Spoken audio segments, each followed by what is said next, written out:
Aujourd'hui, nous allons parler de quelque chose qui, personnellement, a changé ma vie, et j'espère que cela pourra également avoir un impact positif sur la vôtre. Je vais partager avec vous comment le stoïcisme m'a aidé à surmonter des moments difficiles et à retrouver une nouvelle joie de vivre. Installez-vous confortablement, prenez une tasse de votre boisson préférée et plongeons ensemble dans ce voyage. Je vais partager avec vous 8 leçons stoïciennes qui m'ont vraiment aidé à retrouver de l'enthousiasme pour la vie lorsque je me sentais découragé. Chaque leçon sera accompagnée d'une citation d'un philosophe stoïcien et d'une explication détaillée de la manière dont elle peut nous aider à vivre une vie plus riche et plus enthousiasmante. Alors, sans plus attendre, commençons avec la première leçon. Première leçon, apprendre à lâcher prise. Cette première leçon se concentre sur l'importance d'apprendre à lâcher prise. Nous nous accrochons souvent à des choses, des personnes ou des situations, ce qui devient une source importante de stress et d'insatisfaction. Le stoïcisme nous enseigne à accepter le changement et à abandonner ce qui ne nous sert plus. Pour moi, cette leçon a été un vrai défi. Il y a eu une période de ma vie où je m'accrochais à beaucoup de choses, des relations qui n'étaient plus saines, des attentes irréalistes quant à l'avenir, et même des rancunes liées au passé. Cette attitude constante d'attachement me générait énormément de stress et d'anxiété. Mais en approfondissant les enseignements stoïciens, j'ai commencé à comprendre la libération que le lâcher-prise peut apporter. Lâcher prise ne signifie pas abandonner ou être passif. Cela consiste à reconnaître qu'il y a certaines choses qui échappent à notre contrôle, et que s'y accrocher ne fait que nous nuire. Lorsque nous apprenons à lâcher prise, nous ouvrons un espace pour de nouvelles opportunités et expériences dans notre vie. Imaginez que vous tenez une pierre très lourde. Tant que vous continuez à la tenir, vous ne pourrez rien soulever d'autre. Mais une fois que vous la lâchez, vos mains sont libres pour tenir quelque chose de plus léger et de plus précieux. Par exemple, il y avait une relation dans ma vie dont je savais qu'elle n'était pas saine pour moi. Je m'accrochais à l'espoir que les choses s'amélioreraient, mais cela ne faisait que m'enfermer dans un cycle de frustration et de tristesse. Décider de lâcher cette relation m'a procuré un sentiment de soulagement et de liberté. Cela m'a permis de me concentrer sur moi-même et sur des relations qui m'apportaient réellement de la joie et du soutien. Lâcher prise s'applique également à nos attentes. Souvent, nous avons des idées rigides sur la façon dont les choses devraient être. Quand la réalité ne correspond pas à ces attentes, nous nous sentons déçus et frustrés. Apprendre à abandonner ces attentes et à accepter la vie telle qu'elle nous permet d'être plus flexibles et adaptables. Au lieu de nous obstiner sur ce qui devrait être, nous pouvons apprécier ce qui est. Pour pratiquer l'art du lâcher-prise, commencez par identifier ce qui vous retient. Y a-t-il quelque chose dans votre vie qui vous cause du stress ou de l'insatisfaction parce que vous vous y accrochez ? Cela peut être une relation, une attente, une rancune ou même un objet matériel. Réfléchissez à si vous avez vraiment besoin de continuer à vous accrocher à cela. Est-ce que cela vous aide ou vous nuit ? Un autre outil utile est de pratiquer l'acceptation.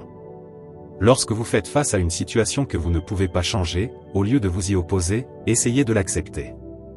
Cela ne signifie pas que vous devez vous résigner à des situations négatives, mais plutôt que vous reconnaissez qu'il y a des choses hors de votre contrôle. Par exemple, parler à des amis ou à un thérapeute peut être un excellent moyen de vous libérer. Pratiquez des activités qui favorisent la détente et aident à relâcher le stress, comme le yoga, la méditation ou une promenade dans la nature. Deuxième leçon, accepter sa mortalité et vivre pleinement. Cette leçon met l'accent sur l'importance d'accepter notre mortalité et de vivre chaque jour comme si c'était le dernier. Cette idée peut sembler un peu sombre au premier abord, mais en réalité, elle est l'une des plus libératrices du stoïcisme. Marc Aurèle disait, « Pense à toi-même comme déjà mort, tu as vécu ta vie. Maintenant, prends ce qui reste et vis-le correctement. » Cette citation nous rappelle que la vie est courte et que nous devons tirer le meilleur parti du temps qui nous est donné. Plutôt que de craindre la mort, les stoïciens nous encouragent à l'utiliser comme un rappel pour vivre pleinement et avec un objectif clair. Pour moi, accepter la mortalité a été une leçon difficile mais profondément transformatrice. Avant de comprendre ce principe, je m'inquiétais souvent de l'avenir, angoissé à l'idée de ne pas avoir assez de temps pour accomplir tout ce que je voulais. Mais en étudiant le stoïcisme, j'ai commencé à voir la mortalité sous un angle différent. Plutôt que de la craindre, j'ai appris à l'utiliser comme une motivation pour vivre chaque jour de manière intentionnelle. Accepter la mortalité ne signifie pas vivre dans la peur ou le désespoir, mais avec une plus grande appréciation du présent. Cela nous encourage à ne pas remettre à plus tard ce qui est important et à valoriser chaque moment que nous avons. Une façon pratique d'intégrer cette leçon dans votre vie est d'adopter la pratique du memento mori, qui signifie « souviens-toi que tu mourras ». Cela ne vise pas à être morbide, mais à utiliser cette prise de conscience comme un outil pour se concentrer sur ce qui compte vraiment. Troisième leçon, l'autodiscipline et le développement d'habitudes positives. Cette leçon porte sur l'importance de l'autodiscipline et le développement d'habitudes positives. Le stoïcisme nous enseigne que le chemin vers une vie épanouie et significative est pavé des décisions que nous prenons chaque jour. Nos habitudes jouent un rôle crucial dans ce processus. Marc Aurèle, dans ses Pensées pour moi-même, nous rappelle « Ton esprit devient ce sur quoi tu te concentres ». Cette citation souligne l'importance de cultiver de bonnes habitudes mentales et physiques.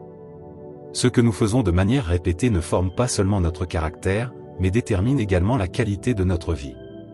Pour moi, comprendre le pouvoir des habitudes a été un véritable tournant. Il fut un temps où je me sentais prisonnier d'un cycle d'habitudes nocives, je me couchais tard, je mangeais mal et je procrastinais dans mes tâches importantes. Cela affectait ma santé, mon travail et ma vie en général. En étudiant le stoïcisme, j'ai compris que j'avais le pouvoir de changer ces habitudes et, ce faisant, de transformer ma vie. Les habitudes ne se construisent pas du jour au lendemain, mais avec patience et persévérance, nous pouvons mettre en place des routines bénéfiques à long terme. Imagine que tu souhaites te mettre à faire de l'exercice régulièrement. Au début, il peut être difficile de trouver la motivation, mais si tu t'engages à faire du sport à la même heure chaque jour, cela finira par devenir une partie naturelle de ta routine. Une technique utile est de commencer par de petits changements. Si tu veux développer l'habitude de lire davantage, commence par lire 5 minutes par jour. Avec le temps, tu pourras augmenter progressivement la durée.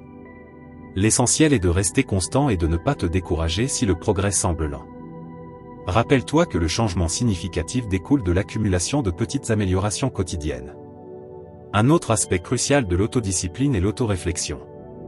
Prends le temps d'évaluer tes habitudes et demande-toi lesquelles t'aident à atteindre tes objectifs et lesquelles te freinent. Sois honnête avec toi-même et prêt à ajuster tes comportements si nécessaire. Cette pratique de réflexion t'aidera à rester sur la bonne voie et à effectuer les changements positifs nécessaires. Les stoïciens nous enseignent aussi l'importance de rester calme et patient dans le processus de changement. Ne te punis pas pour ne pas être parfait. Il y aura des jours où tu échoueras ou t'éloigneras de tes objectifs, et c'est normal. L'important est de ne pas abandonner et de continuer à travailler vers tes buts avec persévérance. Alors, comment commencer à développer de bonnes habitudes dans ta vie? Voici quelques conseils pratiques. 1. Identifie les habitudes que tu souhaites changer ou développer. 2. Fixe-toi des objectifs clairs et atteignables. 3. Commence par de petites étapes et augmente progressivement. 4. Utilise des rappels et des récompenses pour rester motivé. 5. Pratique l'autoréflexion régulièrement pour évaluer tes progrès et ajuster tes comportements si nécessaire. Développer de bonnes habitudes demande du temps et des efforts, mais les bénéfices en valent la peine. Cela améliorera non seulement ton bien-être physique et mental, mais augmentera également ta capacité à trouver de l'enthousiasme et de la joie dans la vie. Quatrième leçon, vivre avec un but et donner du sens à ses actions. Cette leçon se concentre sur l'idée de vivre avec un but et de trouver un sens dans nos actions. Ce concept, central dans le stoïcisme, peut être une source immense d'enthousiasme et de motivation dans notre vie quotidienne. Marc Aurèle, dans Pensées pour moi-même, affirme « Le bonheur de ta vie dépend de la qualité de tes pensées ». Par conséquent, prends soin de ne pas laisser entrer de notions qui ne soient pas conformes à la vertu et à la raison. Ce principe nous rappelle l'importance d'aligner nos actions sur nos valeurs et nos objectifs les plus profonds. Vivre avec un but signifie que nos actions sont guidées par des principes et des objectifs concrets, ce qui peut donner un sens profond et une grande satisfaction à nos vies. Une transformation personnelle. Pour ma part, trouver un sens dans mes actions a marqué un tournant significatif. Il fut un temps où je me sentais perdu, sans direction claire. Je faisais des choses simplement parce que je devais les faire, sans vraiment comprendre pourquoi elles étaient importantes pour moi. Cela m'a conduit à un sentiment de vide et de manque de motivation. Lorsque j'ai commencé à étudier le stoïcisme, j'ai réfléchi à mes valeurs et à ce que je voulais réellement accomplir dans la vie. J'ai pris le temps d'identifier mes valeurs fondamentales, l'intégrité, la compassion et le développement personnel. Ensuite, j'ai cherché à aligner mes actions quotidiennes avec ces valeurs. Cela ne nécessitait pas de changements drastiques, mais plutôt de petits ajustements. Par exemple, si l'une de mes valeurs est la compassion, j'intègre des actes de bonté dans ma routine, comme aider un ami ou être aimable avec un inconnu. Si je valorise le développement personnel, je consacre chaque jour du temps à apprendre quelque chose de nouveau ou à développer une compétence. Ces petits changements m'ont non seulement aidé à vivre en harmonie avec mes valeurs, mais ils m'ont aussi donné un sentiment de but et de direction, renforçant ainsi mon enthousiasme pour la vie. Des objectifs alignés sur ces valeurs. Vivre avec un but implique aussi d'avoir des objectifs clairs. Ces objectifs, alignés sur vos valeurs, servent de boussole qui guide vos actions. Ils n'ont pas besoin d'être grands ou ambitieux. Ils peuvent être aussi simples qu'améliorer votre travail, renforcer vos relations personnelles ou prendre mieux soin de votre santé. Ce qui compte, c'est qu'ils vous donnent une raison de vous lever chaque matin avec énergie et motivation. Conseils pratiques pour vivre avec un but. 1. Réfléchissez à vos valeurs fondamentales. Faites une liste de ce qui compte réellement pour vous. 2. Alignez vos actions avec vos valeurs. Y a-t-il quelque chose que vous pouvez faire aujourd'hui qui reflète ces principes? 3. Fixez des objectifs clairs et atteignables. Assurez-vous qu'ils sont en accord avec vos valeurs. Ces objectifs vous donneront une direction et un sens dans votre vie quotidienne. Vivre avec un but est un processus continu. Cela demande de la réflexion et des ajustements au fil du temps, à mesure que nous évoluons. Mais en le faisant, votre vie prendra une nouvelle dimension, remplie de sens et d'enthousiasme. Chaque jour deviendra une opportunité de vivre selon vos valeurs et de vous rapprocher de vos objectifs, ce qui est incroyablement motivant. 5e leçon, la compassion envers soi-même et la compréhension de soi. Cette leçon se concentre sur l'autocompassion et la compréhension de soi. Cela peut ne pas sembler évident au premier abord, mais ces principes, profondément stoïciens, peuvent transformer notre perception et notre traitement de nous-mêmes. Sénèque, un autre grand philosophe stoïcien, disait « Tant que tu vis, continue d'apprendre à vivre ». Cette citation puissante nous rappelle que nous sommes tous sur un chemin d'apprentissage et de croissance. L'autocompassion est essentielle dans ce processus. Souvent, nous sommes nos propres juges les plus sévères, nous reprochant durement nos erreurs et nos échecs. Cela peut nous abattre et nous démotiver. Mais, que se passerait-il si nous nous traitions avec la même bienveillance et la même compréhension qu'un ami proche? Apprendre à être bienveillant envers soi-même. Imaginez que vous apprenez à jouer d'un instrument. Au début, vous faites de nombreuses erreurs, ce qui est normal. Si vous vous critiquez durement à chaque échec, vous risquez de vous décourager et d'abandonner. Mais si vous acceptez d'être débutant et comprenez que les erreurs font partie du processus, vous serez plus motivé pour continuer à pratiquer. Il en va de même dans la vie. Nous sommes tous en train d'apprendre et de grandir, et il est essentiel de s'accorder le droit de faire des erreurs sans se juger sévèrement. Comment cultiver l'autocompassion? 1. Prenez conscience de votre dialogue intérieur. Vous jugez-vous trop sévèrement? Si oui, essayez de changer ce dialogue. Parlez-vous comme vous parleriez à un ami cher en difficulté. 2. Accordez-vous le droit à l'erreur. Chaque erreur est une opportunité d'apprentissage. 3. Pratiquez la réflexion quotidienne. Prenez quelques minutes chaque jour pour reconnaître vos efforts et vos réalisations, même les plus petites. 6e leçon, vivre dans le moment présent. Cette leçon, bien que souvent considérée comme un cliché, a un pouvoir transformateur. Les stoïciens enseignent que le seul moment que nous possédons vraiment est le présent. Souvent, nous perdons l'enthousiasme pour la vie car nous sommes pris dans des pensées sur le passé ou des inquiétudes pour l'avenir. Pourtant, vivre dans le présent nous permet de savourer pleinement chaque instant, d'apprécier les petites choses et de trouver la joie dans la simplicité. Appliquez cette leçon au quotidien. 1. Observez vos pensées. Quand vous vous inquiétez du futur ou ruminez le passé, ramenez doucement votre attention sur le moment présent. 2. Pratiquez la pleine conscience. Prenez quelques minutes chaque jour pour respirer profondément et vous concentrer sur ce qui se passe autour de vous. 3. Savourez les plaisirs simples. Le goût d'un bon café, la chaleur du soleil sur votre peau, le rire d'un être cher. Ces moments simples enrichissent notre vie. Vivre dans le présent réduit le stress et augmente notre capacité à être pleinement engagé dans la vie. Chaque instant devient une opportunité d'apprendre, de grandir et de trouver un nouvel enthousiasme. Continuons avec la 7e leçon. Cette leçon se concentre sur l'importance de la maîtrise émotionnelle, une compétence cruciale pour maintenir la sérénité et l'enthousiasme dans la vie. Les stoïciens croyaient qu'en contrôlant nos émotions, nous pouvions vivre de manière plus équilibrée et plus heureuse. Nos émotions sont une réponse à notre perception des événements, et non aux événements eux-mêmes. Cela signifie que nous avons le pouvoir de changer notre réponse émotionnelle en modifiant notre perspective. Pour ma part, apprendre à maîtriser mes émotions a été un voyage constant. J'avais l'habitude de réagir impulsivement face aux situations, ce qui me conduisait souvent à me sentir stressé et anxieux.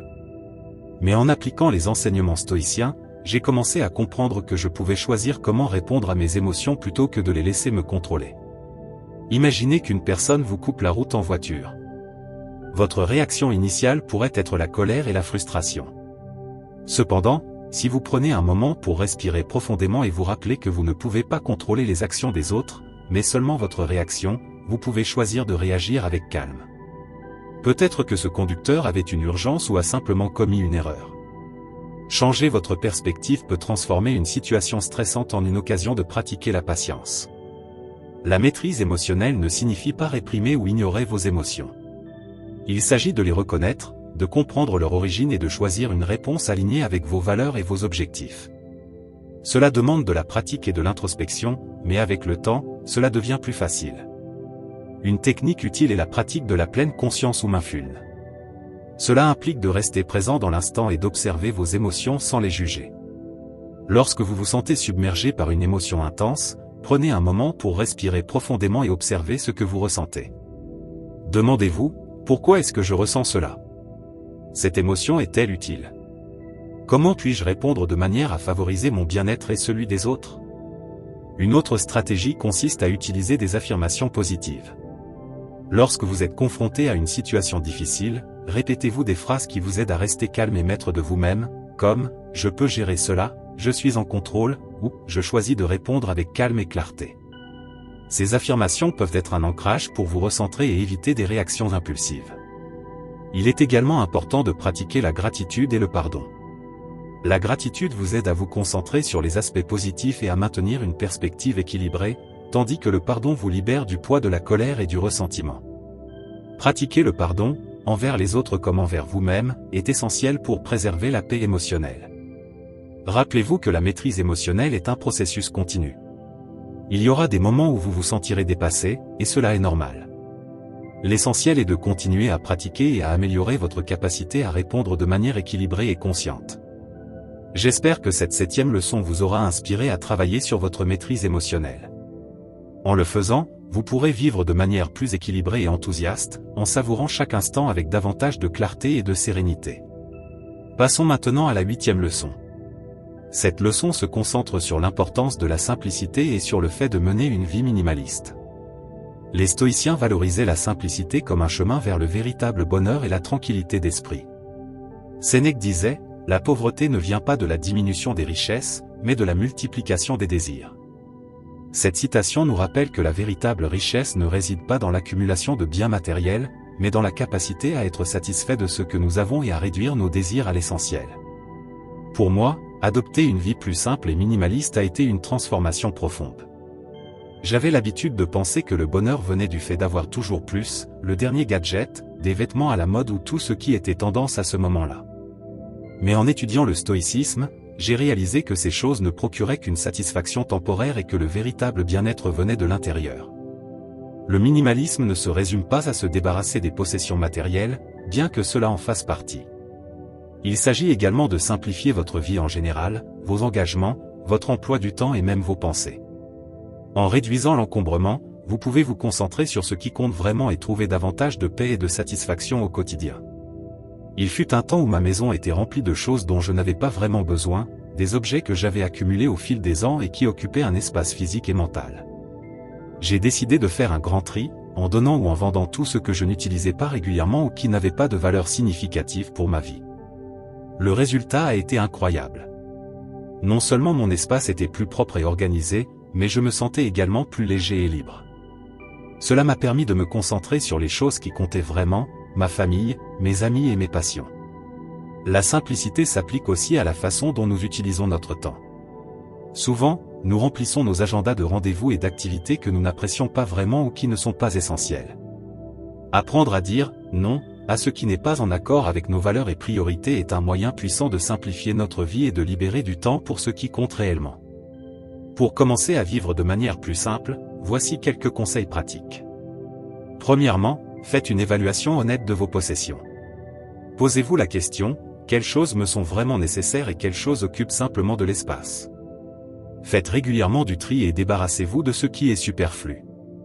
Deuxièmement, examinez votre emploi du temps et vos engagements. Dites-vous « oui » à trop de choses? Apprenez à prioriser et à dire « non » lorsque c'est nécessaire.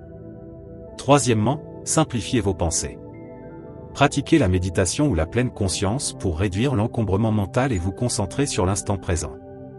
Il est également utile de se rappeler que la simplicité n'est pas une fin en soi, mais un moyen d'atteindre une vie plus pleine et plus significative. En réduisant le superflu, vous créez de l'espace pour ce qui compte vraiment et pour ce qui vous apporte un bonheur et une satisfaction authentique. J'espère que cette 8e leçon vous aura inspiré à considérer la simplicité comme un chemin vers une vie plus épanouie et enthousiaste. En simplifiant vos possessions, votre emploi du temps et vos pensées, vous pouvez trouver une plus grande sérénité et clarté.